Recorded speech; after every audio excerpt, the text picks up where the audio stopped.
Hey guys! Movie recapped here.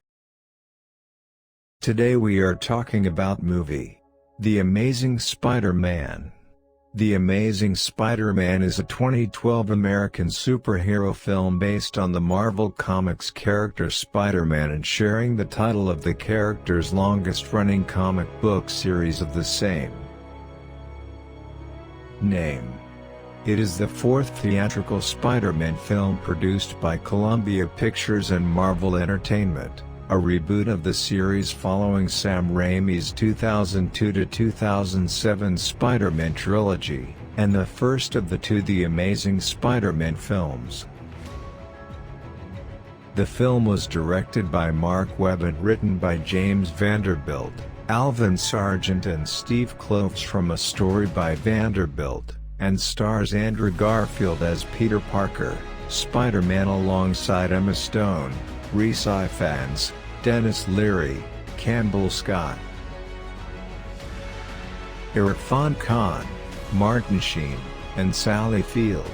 In the film, after Parker is bitten by a genetically altered spider, he gains newfound, spider-like powers and ventures out to save the city from the machinations of a mysterious reptilian foe.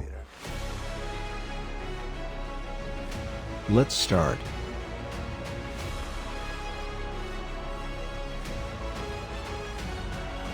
In Queens, New York City, scientist Richard Parker Campbell Scott is playing Find the Stowaway with his young child Peter Benjamin Parker Max Charles when he finds that his review has been broken into. After rapidly assembling a few top-covertly stowed away archives, Richard and his better half Mary Parker Embeth Davids leave Peter with his Auntie Mabel May Parker Sally Field and Uncle Benjamin Ben Parker Martin Sheen, then, at that point, strangely withdraw without let Peter know where they are going. Years after the fact, the young Peter Parker Andrew Garfield has ended up being a distant, timid and troubled misfit with still little information about his folks. He goes to as an understudy at Midtown Secondary College of Science and Technology, where he pines over his crush Gwendolyn Maxine Gwen Stacy Emma Stone, while every now and again getting tormented by the unpalatable, distressing and mean games player in school menace Eugene Street Thompson Chris Ilka. At home, Peter observes a satchel containing a portion of his dad's old archives and learns in the wake of examining and investigating that his dad worked with individual one furnished researcher Professor Curt Connors Rhys Ifans at a drug science organization named Oscorp, faking his direction into the Oscorp working by claiming to be an understudy. Peter slips into a bafflingly dim research facility where very impressive biolink is being made from test hereditarily adjusted changed spiders. One of the spiders escapes from its compartment and ravenously nibbles Peter on the neck. On the metro ride home, Peter fights with a posse of hooligans and finds that he abruptly has expanded spryness and strength, most likely a secondary effect from the spider's nibble. After getting back, he observes the spider stowing away in his coat and stores it away. The following day, Peter goes to Dr. Connors' home and gives him Richard Parker's records, uncovering himself to be his child. Dr. Connors clarifies that he and Richard were exploring cross-species hereditary qualities to find a way to redevelop lost appendages, Dr. Connors being propelled by the deficiency of his own right arm which he'd lost during a conflict.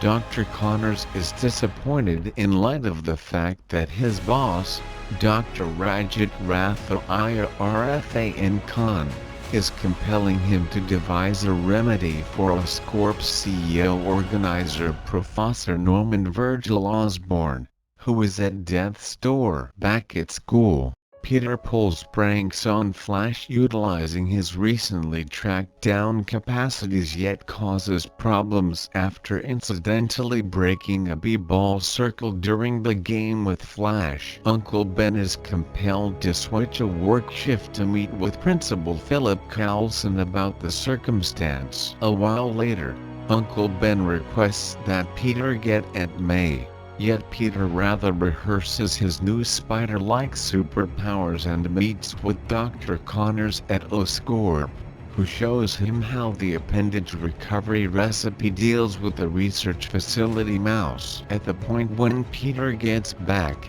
Uncle Ben admonishes him for having neglected to get Aunt May, advising him that Richard accepted that individuals ought to constantly make their obligations their need. A troubled Peter stomps off.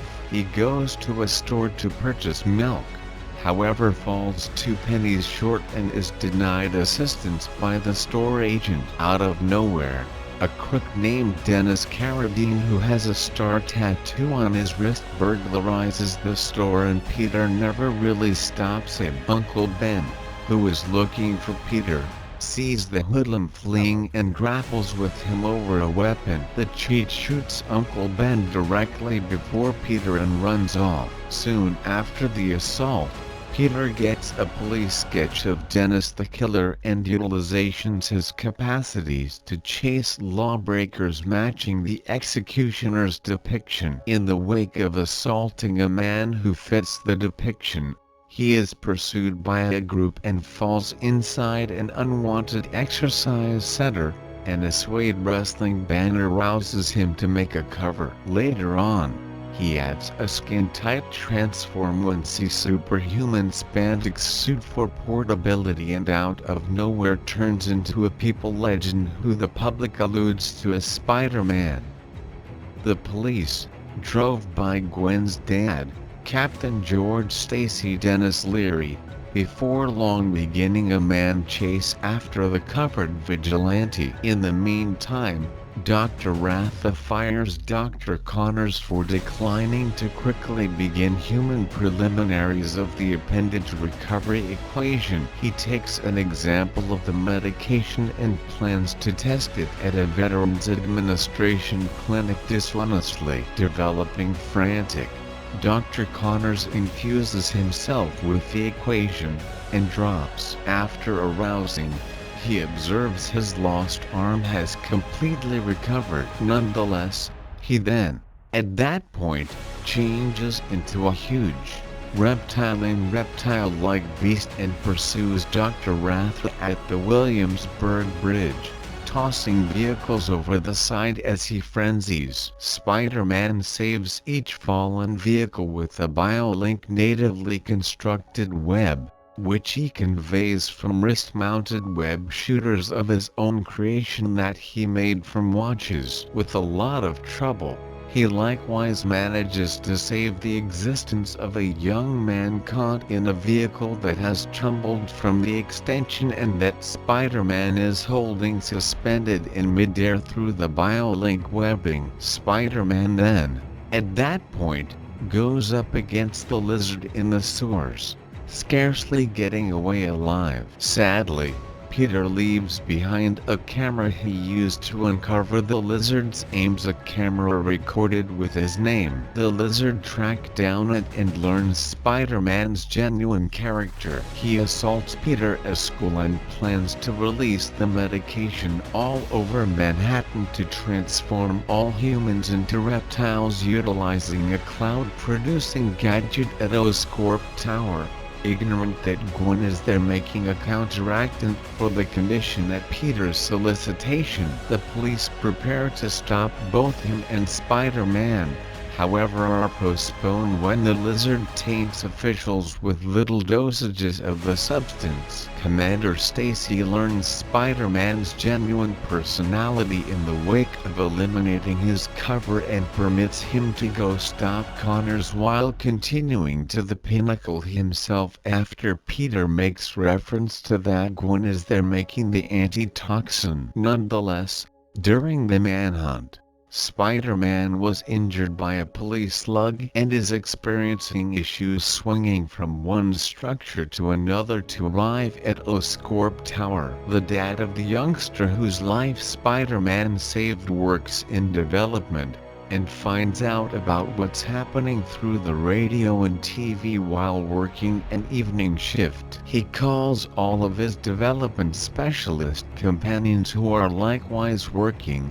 and they all maneuver huge cranes into appropriate arrangement with the goal that Spider-Man can utilize them to arrive at Oscorp Tower. After Captain Stacy recovers the counteractant from Gwen and shows up to save Spider-Man, who is being overwhelmed, the two of them battle together to defer the lizard while Spider-Man changes the machine to scatter the remedy, all things being equal, re-establishing the humanity of Connors and the contaminated officials, and permitting him to save Peter from a deadly tumble from the pinnacle. Sadly, the lizard mortally injured Captain Stacy by scratching him with his monster paws. Before he passes on from his cut injuries, Stacy makes Peter guarantee to guard Gwen by avoiding her. Peter at first does as such, avoiding sight at Captain Stacy's burial service, which outrages Gwen. She defies him at his home, and he doesn't discuss it, yet Gwen is no blockhead. She understands his reasons, showing up later than expected to class back in school.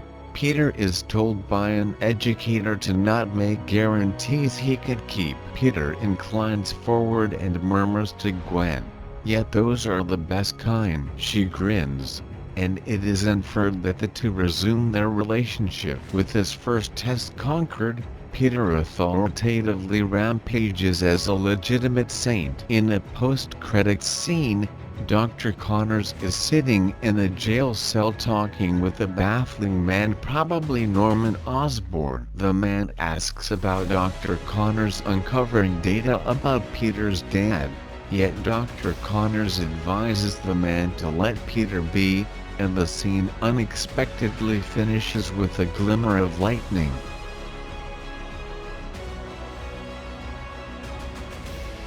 Thanks for watching. If you want to watch the full movie, link in my description.